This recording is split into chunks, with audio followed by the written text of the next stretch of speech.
서울왕도 큰자고, 예?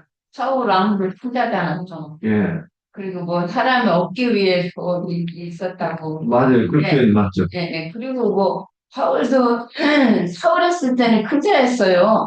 예, 그쪽, 뭐, 율법적으로 흠이 없다고 그러고. 근데 이제 바울이라는 것은 작은 자를 말하고, 그렇지. 예, 이 서울은 큰 거고, 큰 자고, 바울은 작은 자를 말씀하는데, 이게, 로마서에도 보면은, 음, 그 유대인들이 믿지 않아서 그 감람나무에서 꺾임을 받았는데 그 자리에 이제 돌감나무에 그 이방인들이 접붙이면서 쌌잖아요. 근데 이방인들도 자고하지 말라고 그랬어. 자고하면은 언제든지 주님이 그제 꺾임을 당할 수가 있다. 그러니까 마음을 높은 마음을 품지 말라. 이게 낮아진 마음을 이렇게 품으라는 거잖아요. 그게 낮아질 사람이 낮아지려면 영적인 그 성숙함이 어느 정도 청년의 분량 이상의 돼야지 자기를 낮추는 거고 고개를 숙이는 것이지 어줍잖하게 좀 잘난 체하고 아는 게 있으면은 자기 굉장히 높아지거든. 이런 사람들이 위험하더라고요. 그러기 때문에 이게 자기를 낮추고 숨기려면은 그만큼 수명이 분량이 있어야 된다. 그러니까 이게 지금 이 부분이 우리가 하나님 앞에 나가느냐 못 나가느냐 지금 이 문제로 걸리는 거란 말이에요. 그래서 성경에서는 나를 사랑하는 자가 나의 사랑을 입고 또 나를 찾는 자가 그 잠언 8장 17절 오늘 그 프린트해온 게 지난주 거 이거를 또 다시 해왔다. 바쁘게 해왔더니 잠언 8장 17절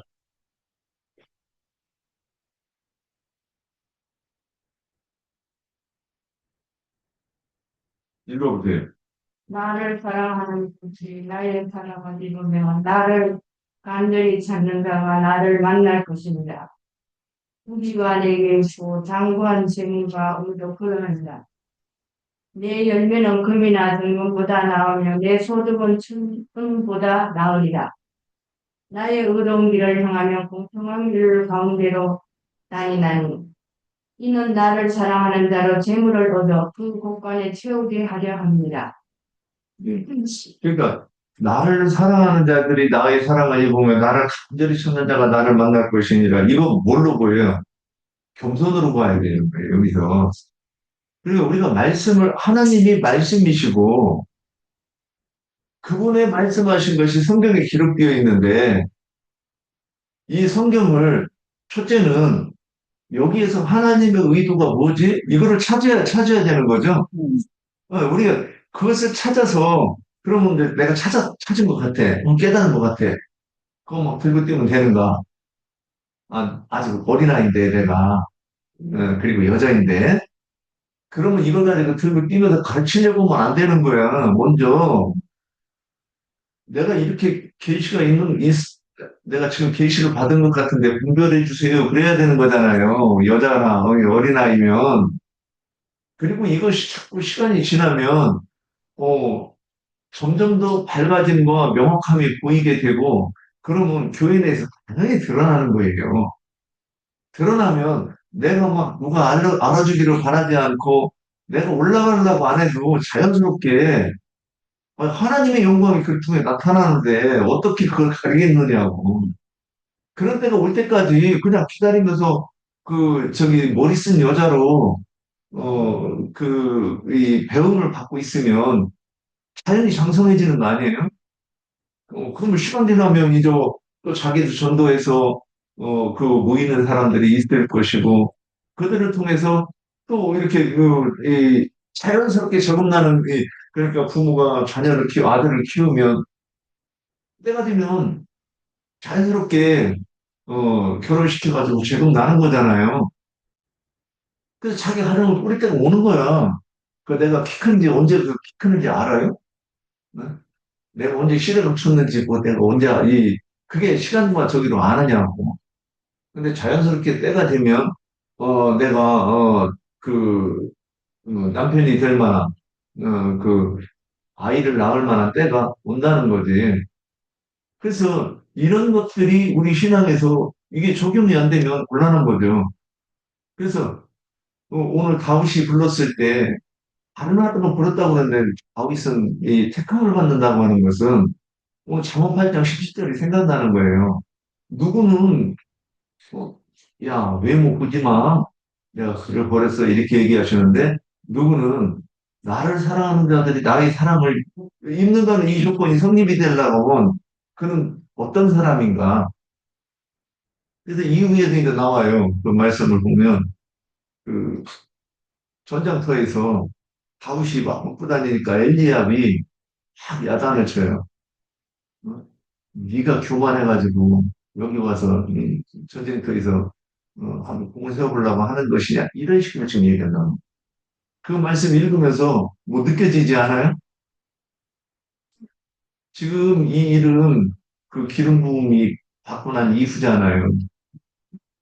그러니까 우리가 하나님의 은혜를 입으려고 그러면 나보다 늦게 교회에 들어왔더라도 어떤 형제가 두각을 나타내면 근데 스승의 입장에서도 그래요. 청천어람을 기쁜 일로 내가 저런 제자를 키웠어 하고 영광을 삼는 스승도 있고 영화 같은 데 보면 그래요. 그 스승이 그 제자가 잘하는 것을 시기하는 스승이 있어요. 어때요?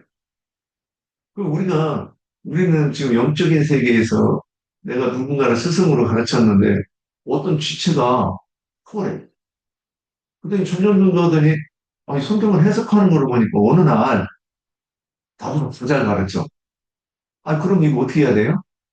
시기하고 막 배척해야 돼요? 음, 아니, 좀 이해가 있어요. 브리스길라가 아굴라가, 브리스가와 아굴라가, 아볼로를 봤어. 그런데, 확, 예수에 대해서 가르치는 거예요. 그래서 물어보니까, 요한의 세례밖에 안 받았대. 그러니까, 물과 성령으로 세례를 받아야 되는데, 물로 씻음을 받았는데, 그 받은 내용이 뭐냐면, 예수가 메시아라는 내용을 받은 거예요. 그래서 열심히 가르치는 거야. 그래서 그를 데려다가 가르쳐 갔더니 이 아볼로가 원래 성경에 능통한 자잖아요. 그에게 성경을 풀어서 가르치니까 그거 금방 깨닫고 꼭 바울책 같아. 그래서 유대인들을 성경으로서 이겼다 이렇게 돼 있어요. 그래가지고 그가 나중에 고린도 교회에 목회자로 왔잖아요. 근데 좀 못 배겼던 것 같아요. 근데 이건 뭐냐? 우리가 이렇게 누군가를 가르쳐서 그가 장성하고 또 그가 누구를 사람들을 가르쳐서 구원을 할 수 있는 일꾼으로 만들었다면 그건 내 영광의 면류관이잖아요. 성경에 말하는 대로. 근데 그 시기하고 자꾸 질투하고 그래서 이 세상의 교회에서 부목사가 설교 잘하면 큰일 나는 거예요. 그냥 바로 잘립니다. 무슨 이유를 붙이든지 그 교회는 못 붙어 있어요. 이게 왜 그러는 거예요? 주님의 몸된 교회가 아니기 때문에. 우리가 주님의 몸된 교회에서는 서로 겸손이 기본이 되면 오히려 어떤 일꾼이 잘하는 것을 기쁘게 여기고 하나님께 감사할 조건이지 그게 시기하고 질투할 조건이냐.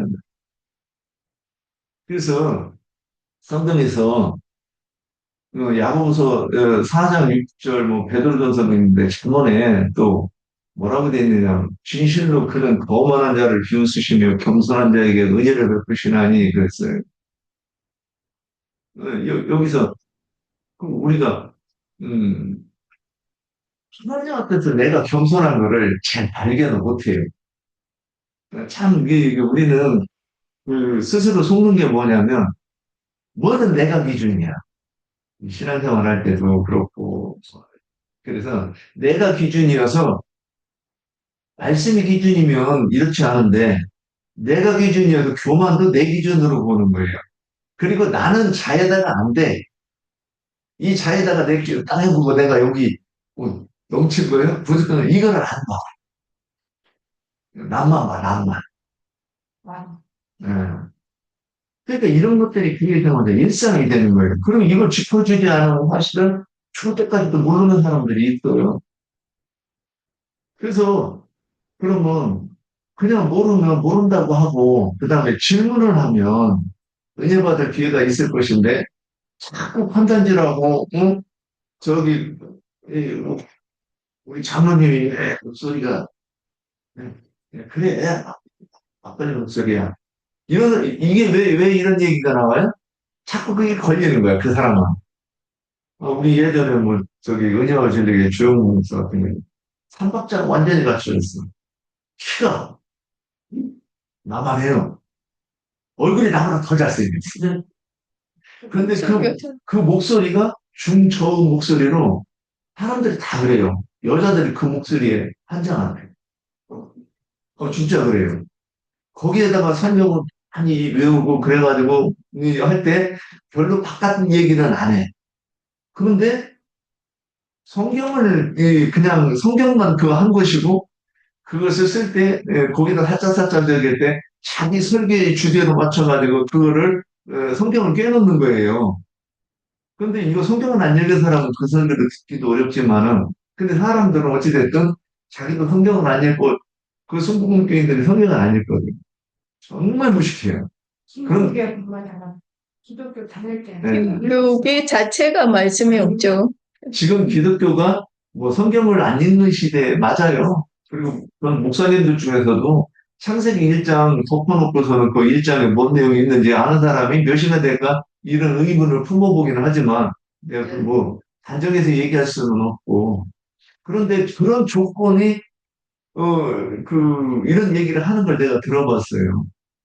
그렇게 메모로 그거 보고 그리고 또 우리가 그런 것을 마음에 두고 내가 교회를 선택하는 기준이 되는 것은 뭐냐? 말씀이 그 속에 없었고 내가 말씀을 겸손하게 대했다고 하면 그런 일이 있겠느냐는 거예요. 그래서 예전에 참 성경이 궁금해서 성경 가지고 누구하고 얘기하면 맨날 싸우는 거예요. 어쨌든 네. 우리가 교만할 수가 없는 것이 우리는 예수님과 피가 같을 수는 없죠. 생명이 같은 생명이 아니잖아요. 그건 다른데 우리가 게르잖아요. 접붙임을 받은 존재잖아요. 양자로 입양이 된 거잖아요. 친자가 아니잖아요. 그런 거를 생각하면 우리가 절대 교만할 수가 없는데 세상 사람들은 그냥 세상의 육의 것으로만 이렇게 보고 판단을 하고 이러니까 교만한데 그 옛날에도 보면은 내가 이렇게 좀 다 됐다. 그러니까 문자적으로 이렇게 말씀을 아는 것을 가지고 내가 다 됐다 이렇게 생각하니까 꼭 그런 사람들이 곁길로 가고 이상한 데로 빠지더라고요. 그러니까 세상에서 자기가 크다 이렇게 생각하는 사람들은 하늘나라에서는 작은 자라고 하나님은 얘기하시잖아요. 세상에서 낮은 자, 작은 자가 돼야지 하늘에서 크다 그러시죠. 제가 깨달은 것은 겸손함이 뭐냐? 성경에서 말하는 겸손함은 남의 말을 듣는 것이 첫째인 것 같아요. 일단 그리고 나는 모르는 데서부터 시작을 해야 될 것 같아요. 그러니까 모른다고 생각하면 남 말 안 듣죠. 그리고 하나님의 이 말씀이 성령의 계시로만 깨달을 수 있다고 하는 것이 전제가 안 되니까 내 육신으로 이해된 것을 안다고 생각하는 거예요. 그래서 특히 그런 사람들은 겁이 없어. 주저함도 없고 막 말하는 거예요. 그래서 여기 겸손하다고 하면 하나님 앞에 무릎 꿇고 하나님의 그래서 주의 말씀이 무슨 뜻입니까? 하는 게 이게 겸손의 기분이라고 저는 이렇게 보이는 거예요. 그래서 서기관과 바리새인들이 성경을 자꾸 오해하고 그랬음에도 불구하고 자기들이 맞다고 생각하니까 우기고 버티는 거잖아요. 그리고 오히려 그것으로 핍박하고 죽이는 것이고. 그래서 잠언에서 사람의 마음의 교만은 멸망의 선봉이요 겸손은 준비 앞잡이니라 그랬어요. 이게 그러면 사람들은 우리가 그 교회 생활에서 얘기할 때 자기는 그렇게 없다고 생각하죠. 근데 이 겸손이라고 하는 게 첫째, 하나님 앞에서 이 말씀이 무슨 뜻인가를 보는 것이라고 하는 이런 정리가 안 돼 있으니까 자기는 세상 사람들은 그 교만 드라마에서 나오는 막 무게 힘주고 뒤로 뻗팅기고 걷는 그런 그 거만함을 자기한테 적용하니까 자기한테는 그런 게 없다는 거죠. 근데 거리가 없는 거지. 자기가 그 교술에 올라가고 또 자기가 그런 이 권세를 가져본 사람이야 그런 이야기를 할 수 있는 거죠. 그런데 우리는 교회에서는 그런 거리는 애시당초 없어. 그런데도 여기서 교만과 겸손을 얘기하고 있다는 걸 볼 수 있어야 된다는 거죠. 그, 진 마음을 있는 저는 주님이 다 그 사람들을 다 쳐내시면 겪지를 않아요. 쓸 수가 없어요. 마음이 교만하면 깊어지면은 두루왕처럼 자기 하나님 위에 뭐 자기가 그 보좌에 앉겠다. 그런데 지금 그런 사람들을 말할 거 아니야. 저기 목사들도 좀 뛰어난 사람들 그런 게 성경 지식을 많이 아는 사람들도 많을 거예요. 근데 그런 사람들이 자기가 최고라고 할 거 아니야. 그러니까 사람들이 이렇게 많이 모인다. 자기 말을 들으려고. 뭐, 왜? 그 세상에 그 세상 사람들은 뭐, 믿지 않는 사람들이니까, 뭐, 느껴놓는다고 해도, 이제 믿는다고 하는 기독교 사람들이 지금 어마어마하게 많을 거라고요. 그리고 이만희 같은 사람들, 그런 사람들도 뭐, 자기 최고라 하잖아. 하나님 자리에 앉아있잖아요. 조금은 비난할 처리가 잘한 거지. 그러니까 내가 교만해가지고 내가 좀 격질로 가가지고 하나님이 나를 버리셨으면 내가 뭐 그게 그 버림받는 때로부터 내가 뭐 막 잘못되고 뭐 이렇게 안 되고 이래야지 잘못됐네 이럴 텐데 그런 사람들 막 잘 되잖아. 큰 건물 짓고 막 많은 사람들이 더 모이고 이러니까 이제 더 착각을 하는 거죠. 그러니까 그런 사람들은 하나님께는 버림을 받고 이제 사탄과 연합이 돼서 사탄한테 마귀한테 이제 쓰임 받는 사람들인데 예수 그리스도로부터 쓰임을 받는 사람이 아니라 근데 그게 이제 세상 사람들은 눈으로만 육적인 눈으로만 보니까 잘 나가니까는 응. 근데 이제, 저는 이제 기독교계나 뭐 우리 종교계를 보는 게 아니라 우리 금기름 붓는 집 안에서 나를 자꾸 보자 하는 거지. 근데 교만함이 어디서부터 또 시작될까 이런 생각을 저는 굉장히 그 부분을 많이 보는데 내가 교만한 줄을 교만할 수 있다고 하는 것도 모르는 사람은 좀 위험한 부분 아닌가, 도리어 아닌가 봐요.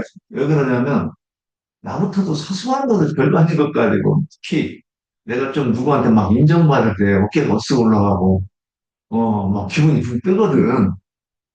근데 그런 경우에도 이게 지금 그 영광이 내게 아니잖아. 아버지께서 내게 주시고, 내게 주신 그 영감을 통해서 내가 뭔가를 좀 이렇게 해가지고서는 다른 지체들이 아무도 모를 때 내가 이거를 막 제시해가지고 했다, 그쵸? 그러고 나서 막 자기 혼자 분댕이 두들기면서 막 자기 분댕이 두들기면서 나는 대단해 막 이런 걸, 이거는 좀 유치하게 얘기했지만, 그래서 사람이 차라리 모르면 교만해질 기회도 없을지 모르지만은 조금 알게 되면, 그래서 예전에 같이 공부하는 사람들 중에 스승으로부터 인정받는 사람들부터 순서대로 그렇게 되더라고. 그럼 목에 힘들어가고, 얼굴빛도 근엄해지고, 눈빛도 엄해지고 막 이러더라고. 그래서 제가 이런 얘기, 엄한 눈빛, 엄한 얼굴빛, 이거 내가 봤기 때문에 얘기하는 거예요. 그래서 우리가 이제 빌립보서 2장 3절 보면 아무 일에든지 다툼이나 허용으로 하지 말고 오직 겸손한 마음으로 각각 자기보다 남을 낮게 여기고 이거 바울이 지금 한 얘기인데 바울보다 더 나은 사람이 누가 있을까? 그런데도 기본적으로 다른 사람 나보다 낮게 여기는 마음이 이거 굉장히 여기 각각 자기보다 남을 낮게 여긴다. 이게 예전에 의미심장하게 보여가지고 이 구절을 이어놨던 말씀인데 우리는 교회에서 형제들을 대할 때도 이 마음이 기본으로 깔려 있어야 되는 거예요. 우리 지체들을 어, 내가 겸손한 마음으로 또 그들을 나보다 더 나은 부분이 분명히 하나님께서 그들에게 주실 수 있다고 하는 것을 인정을 하고 이렇게 대해야 되는 것을 얘기하는 저는 이렇게 보이는 거예요. 그래서 잘은 모르지만은 그 이세의 아들들은 제가 보기에는 집에서 아버지와 같이 그냥 그늘에 있었던 것 같아. 그림이. 그래서, 지금 사무엘이 온다고 하니까 지금 잔치를 준비하고 있었어요. 그래서, 어쩌면 다른 아들도 목자들이었지만은 그래서 양을 치고 있는데, 이세가 다 불러들였고, 다윗은 뭐 내놓을 만한 곳이 없었던 것 같아. 이사의 입장에서는. 아직 어리고, 그러니. 잘하지도 않았고, 그리고 저기 이 전쟁터에 나갈 때, 골리앗 앞에 나갈 때, 사울의 군복을 주는데 너무 안 맞아가지고 이거 벗어났잖아요. 이거 뭔 얘기를 하는 거예요? 피가 작다는 얘기잖아요. 그러니까 지금 내놓을 구석이 없는 거야. 그리고 다윗도 그 군복을 벗을 때는 자기 자신이 이게 안 맞는다고 하는 걸 아는 거잖아요. 그래서 이런 것을 통해서 겸손한 모습을 저는 이런 것이 겸손한 모습을 말하는 것 아닐까 이렇게 보이는 거예요. 그래서 이러한 교회 생활에서 이제 말씀 앞에 내가 겸비하고 내가 아직 여자로서 그래서 그러니까 이 여자가 수고를 쓰고 기도한다 그럴 때 여기에서 이 이제 한 가지 이렇게 말이 들어가야 돼 설명이 좀 그래서 이 부분은 이제 다음에 이렇게 할 것이고 어, 그래서 오늘 이제 그러면 어, 다윗을 사도행전 13장 22절에 보면 다윗을 패하시고 다윗을 왕으로 세우시고 증하여 이르시되 내 마음에 맞는 사람이라 내 뜻을 다 이루리라 하시더니 그러면 그 사무엘이 그 기름 부음을 이 기름 부음 왕을 세울 때 요 짧은 이런 문장들을 몇 개를 보고 사도행전에서는 이렇게 해석을 해낸 거예요. 다윗을 내 마음에 맞는 사람이라 하나님 이렇게 하신 것으로. 그래서 사무엘에게도 이렇게 말씀하시죠. 이는 내 마음에 합한 사람이라 저에게 기름을 부으라 그랬을 때 도대체 뭘 봐야 되는 거냐? 마음의 중심을 보시는 거죠. 그러니까 그 중심이 뭐냐고? 자기를 작게 여기고 작게 여기는 그 모습. 그런 것을 가지고 그래야 하나님께서 그래서 이거를 우리가 성경에서 이렇게 이 말씀을 직접 연결을 안 했지만 동선한 자, 작은 자, 어린아이, 여자 이렇게 표현을 했단 말이에요. 근데 각각 자기가 자기 자신을 그런 사람인 줄을 아냐 이거예요.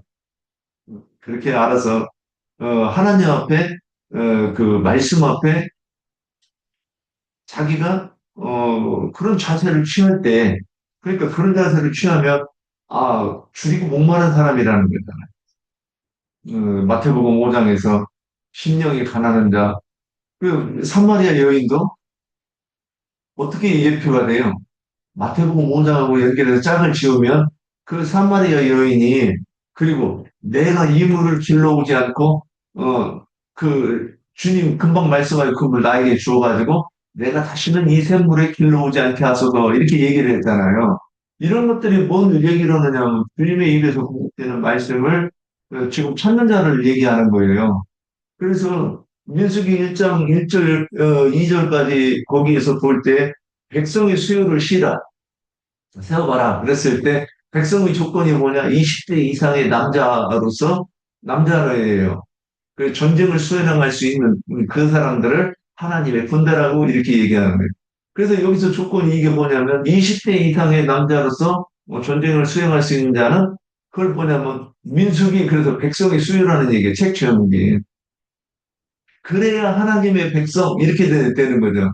그래서 이 말씀을 이렇게 이해를 해야 어, 저기 요한복음 6장에서 벳세다방에서 남자 외에 여자 외에 여자와 어린아이 외에 남자만 5천 명 그러면 그 성경 읽을 때 그 뭐요? 여자하고 어린아이는 사람 아니야? 아니에요. 하나님의 백성이 아니야. 이렇게 이해를 해야 된다는 거예요. 그러면 자기가 정말 성경을 이렇게 이해해가지고 그러면 자기 자신을 돌아보아서 나는 남자인가? 아, 내가 20대 남자인가? 내가, 영적으로, 내가 너를 믿음으로 나올 수 있는 그 아비의 영성에 이른 자인가? 그때서야 보이는 거죠. 이렇게 보여야. 그래서 아니면 좀 겸손하게, 그래서, 줄이고 목마른 심령으로 교회 와서 말씀을 추구하는 것을 비로소 여자가 수건을 머리에 쓰고 기도하는 것이 되었다. 지금 이렇게 얘기를 하는 거죠. 그래서 이번 질문이 다윗을 왜 하나님이 택하셨는가? 이거를 그 나름대로 한번 이해해 보려고 열심히 해서 오늘 이렇게 이제 묵상한 것을 이렇게 나눠봤습니다. 이게 이세 일곱 아들인데 세 아들은 군대 갈 나이가 됐고 예, 이게 셋은 또 군대는 못 가지만 이게 집안에 있고 근데 다 걔들은 좀 호의호식이 했을 것 같아요. 일곱 아들은. 그리고 이제 저기는 다윗은 저기 후처의 아들이니까 좀 터덕부러기로 그렇게 좀 잘하지 않았나.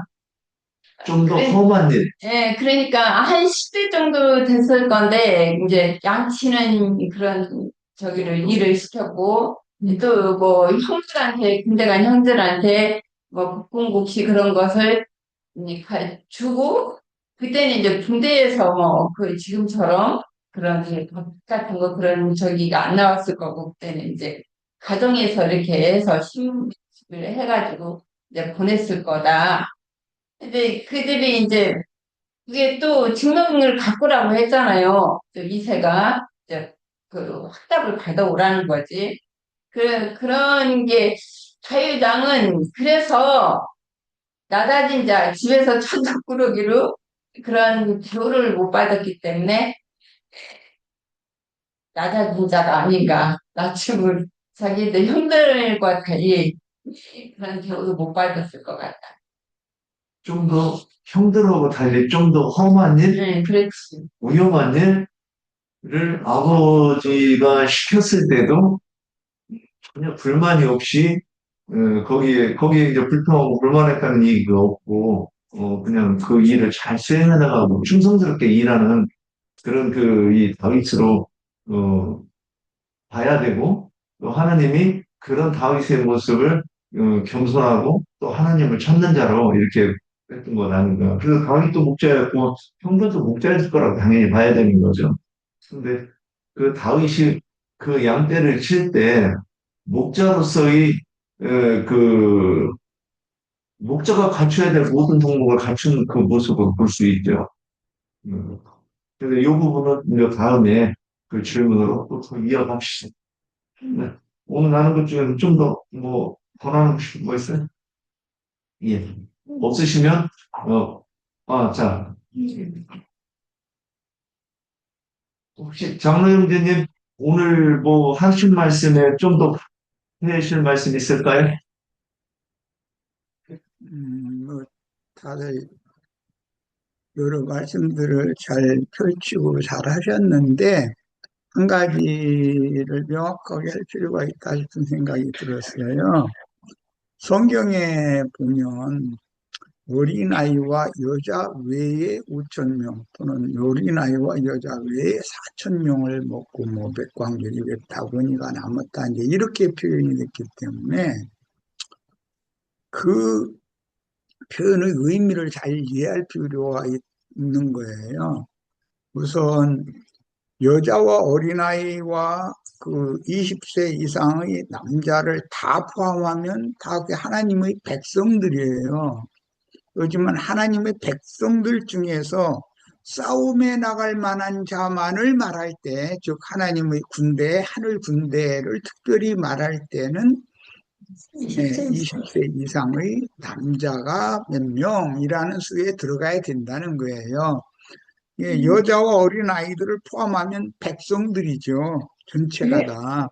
그런데 그 백성 중에 예, 남자들을 말하는 것은 20세 이상 전쟁에 나갈 만한 장정들 또는 그 장년층을 의미하는 말이라 이 말은 성경에서는 하늘 군대, 하나님의 군대라는 말이고, 어린아이와 여자, 그 남자까지 다 포함하면 하나님의 백성들 또는 하나님의 자녀들 이렇게 표현한다는 거, 이걸 꼭 얘기하고 싶고, 다윗에 대해서 이제 오늘 말씀들을 많이 이제 했는데, 예, 다윗이나 그 다윗의 형들의 아버지는 이세죠.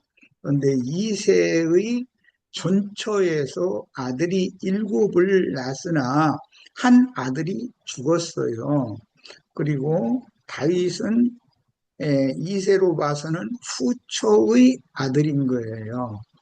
그런 입장이기 때문에 성경에 다윗을 말할 때 일곱 번째 아들이라고도 말을 했고 여덟 번째 아들이라고도 표현이 돼 있어요. 그럼 어떻게 아니 일곱 번째, 여덟 번째 이렇게 생각하기가 쉽지 어렵잖아요. 그런 표현만 봐서는 이 말은 다윗의 전처가 이제 사별은 다음에 다윗의 어머니를 후처로 이제 맞은 건데 그 전처가 아들을 일곱을 낳았는데 그 일곱 중에 하나가 죽었단 말이에요. 그러니까 실제는 일곱 아들이지만 실제 후처로 들어갈 때 다윗의 어머니가 후처로 들어갈 때는 이세의 아들이 여섯이 있었어요. 다윗을 또 낳으니까 일곱, 현상적으로는 일곱이지만 원래 이세가 둔 아들은 여덟이라는 말인 거예요. 그러니까 그런 성경의 표현들을 읽을 때는 그 의미를 잘 이렇게 이해를 해가면서 읽을 필요가 있다. 그런 말씀이 이해가 되어져야만 계시록 그 7장에 보면 음녀의 일곱 머리 땅의 왕족들을 말할 때 여덟인데 일곱이라고 이렇게 표현했잖아요. 그럼 아니 어떻게 여덟인데 또 일곱이 되지? 이런 그런 표현들을 이해를 잘 할 필요가 있다는 거예요. 기성교계가 일곱 교회이기 때문에 일곱 교회의 사자들이 변질되면 음력의 일곱 머리가 되잖아요. 그런데 거기에서 빼내심을 받은 또 한 무리를 통해 해를 입은 여자가 또 사내 아이를 또 낳기 때문에 그럼 여덟이잖아요.